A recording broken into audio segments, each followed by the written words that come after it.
Hulagu بڑا ظالم آدمی تھا.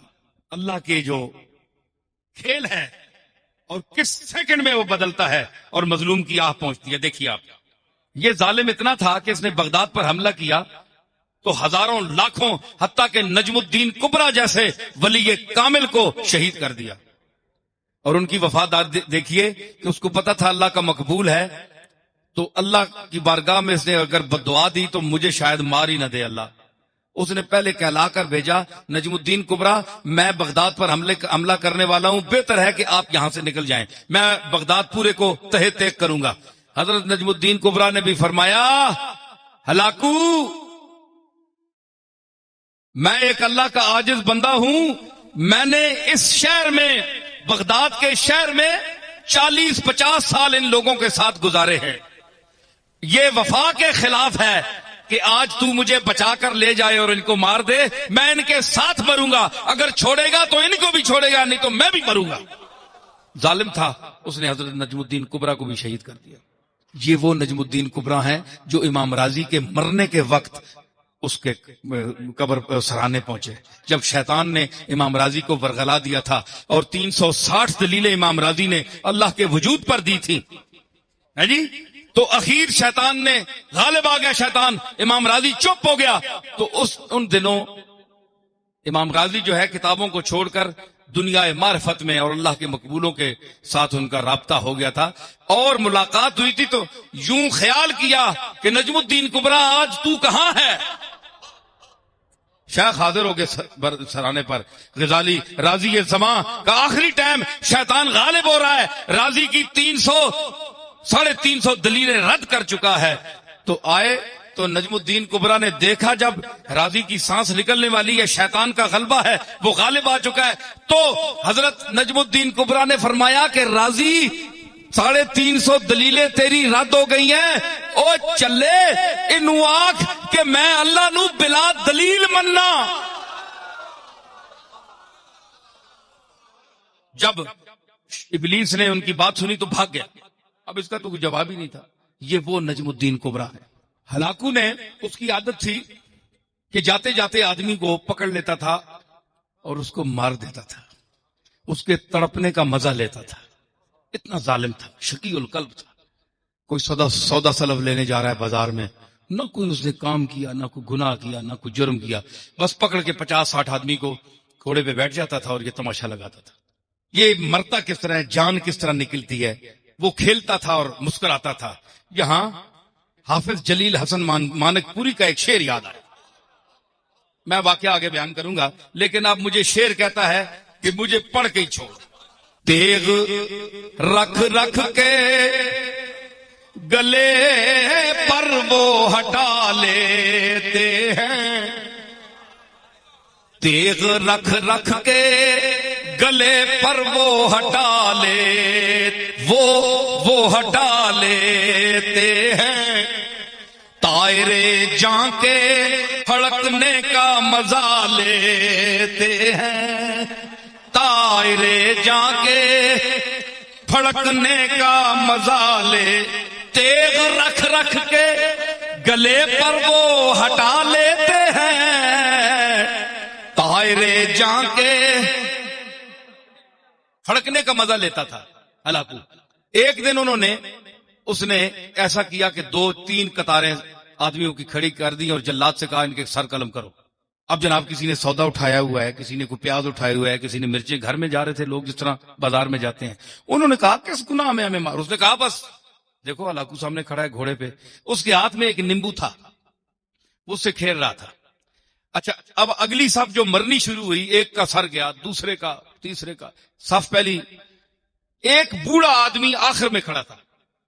اس نے جب دیکھا نا کہ اب تو میری باری ہے, اس کے بعد وہ دوڑ کر پیچھے ہو گیا پچھلی صف میں. بھائی جتنی دیر جان بچ جائے, دیکھا نا سکون ڈھونڈتا ہے انسان. اس پر تو چھری چل گئی نا تو سکون ڈھونڈتا ہے مرغا ہاتھ پاؤں مارنے میں, اور اس پر چلنے والی ہے, یہ پہلے ہی سکون ڈھونڈ رہا ہے. تو اس نے وہ پچھلی صف میں ہو گیا. جب پچھلی صف میں گیا نا تو وہ صف جب ختم ہوئی نا, اس بابے کے پاس پہنچے تو وہ تیسری میں چلا گیا. تیسری میں چلا گیا، اور اب ہلاکو کے لیے بڑی عجیب یہ ایک تماشا بن گیا کہ اس بے وقوف کو دیکھو، اس کو میرے تلوار سے کون بچا سکتا ہے؟ یہ 50 70 100 آدمی مار دیا میں نے، پہلی صف بھی گئی، دوسری بھی گئی، اب یہ بے وقوف کہاں تک بچے گا؟ اب تو اس کے پیچھے کوئی صف بھی نہیں ہے، تیسری صف ہے۔ جب جیسے تیسری صف کو قتل کرنا شروع کیا، لطف آ رہا ہے کہ نہیں نئی بات؟ ہاں، تیسری، اب دیکھیں میں وہ ظلم کی بات کر رہا ہوں اور وہ کس طرح سنتا ہے۔ تو جب وہ تیسری صف پہ قتل شروع ہوا نا، تو آخری جب بابا رہ گیا نا، تو ہلاکو نے کہا جلاد سے کہ 1 منٹ رک جا، اس کو نہ مارنا۔ وہ اب اس نے گیند، وہ نیمبو پکڑا ہوا ہے، کھیل رہا ہے، اس کے سامنے آ گیا۔ اس نے کہا بھائی بابا بتاؤ کہ پہلی صف میں تو بھاگ کر دوسری آیا صف میں، دوسری صف میں جب آخری وہ نوبت آئی اس تک تو تو تیسری میں آ گیا، اب بتا تجھے کون بچائے گا؟ اب کدھر جائے گا؟ بابے نے آسمان کی طرف دیکھا، ہے جی یہ آہ ہے، خاموش آہ ہے جی۔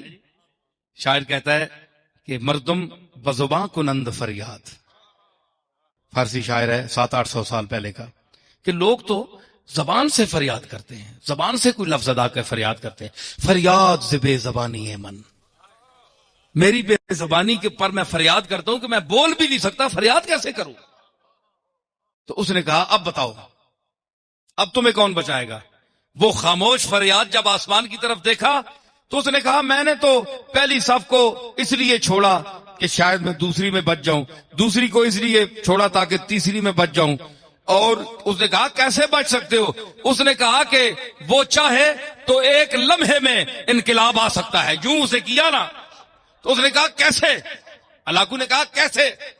یوں کیا، وہ نیمبو چھوٹ گیا ہاتھ سے۔ اب وہ ذرا چالاک بھی تھا، بڑا سپہ سالار بھی تھا اور گھوڑ سوار بھی تھا، اس نے ذرا اپنی چابک دستی اور چالاکی اور پھرتی دکھانا چاہی، اس نے جھک کر گرنے والے نیمبو کو جو پکڑنا چاہا تو رکاب پچھلی سے اس کا پاؤں نکل گیا۔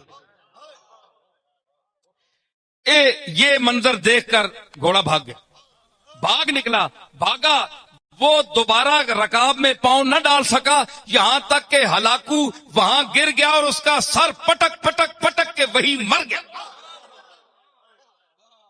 بابا وہاں کھڑا ہوا دیکھ رہا ہے قدرت کو، اللہ کی قدرت کو دیکھ رہا ہے، اور جو اس کا عملہ تھا وہ ہیبت زدہ ہو گیا اس بابے کو دیکھ کر کہ اس نے کیا تماشا بنا دیا ایک لمحے میں۔ تو اس نے کہا کہ اجابت از در حق بہر استقبال می آید، مظلوم کی آہ سے ڈر، کیونکہ جب وہ آہ کرتا ہے تو اجابت، قبولیت دور سے اس کا استقبال کرنے آتی ہے۔ تو اس میں مضمون میں جو میں نے عرض کی کہ اس میں اللہ تعالیٰ نے کیوں ان کو حضرت موسیٰ نے بددعا دی کہ ان کے پاس دولت ہے، یہ ہم فقیروں کی طرف آئیں گے یا ان امیروں کی طرف جائیں گے لوگ؟ اللہ نے فرمایا قال قد اجیبت دعوتکما، تم دونوں کی دعا قبول کر لی گئی، فاستقیما، دونوں بھائی ڈٹ جاؤ، ولا تتبعان سبیل الذین لا یعلمون، اور ان بے علموں اور جاہلوں کے کسی بات کو نہ ماننا، ان کے پیچھے نہ چلنا۔